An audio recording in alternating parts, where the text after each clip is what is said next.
Hello streamers, this is the M-Stream. Narito na ang breakdown ng isa na namang pelikula na maaaring may nalagpasan kang detalye. Ito ang pelikulang The Bird Box.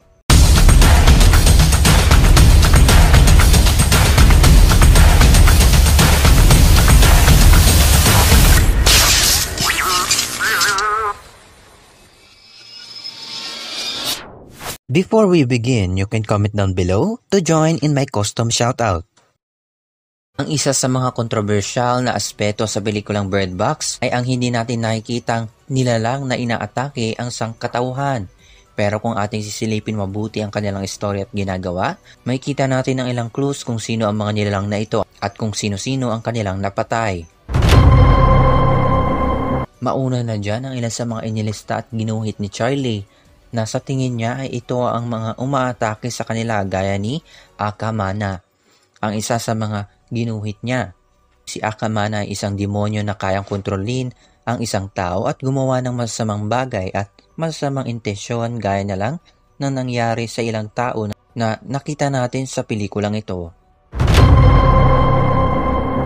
Napansin nyo na sa tuwing sila ay nagmamaneho, ang kanilang sasakyan ay umuuga na parang dumadaan sa speed humps. Pasintabi sa inyong sikmura. Ito ay hindi mga speed humps dahil ang kanilang nadadaanan ay mga bangkay ng ilang namatay sa nangyari, kabilang na dyan ang hinahanap nilang kasamahan. Isa pang demon entity ang aking nakita sa mga ginuhit ni Charlie. Ito ay si Cthulhu.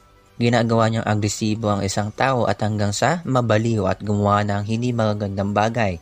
Alam niyo ba na naglabas ang ilan sa mga film effects crew ng ilang litrato na kung anong itsura ng mga nilalang sa pelikulang ito, pero hindi nila ito tinuloy dahil marami nagsasabi na hindi appropriate ang disenyo na inaasahan ng mga fans, at yan ang ilan sa mga clues at detalye na napansin ko sa pelikulang ito. Ano kaya sa tingin nyo ang itsura ng mga nilalang na nasa pelikulang ito? Comment ka lang dyan sa baba, leave a like, subscribe my channel, push that bell. Ito ang M-Stream. See you next time.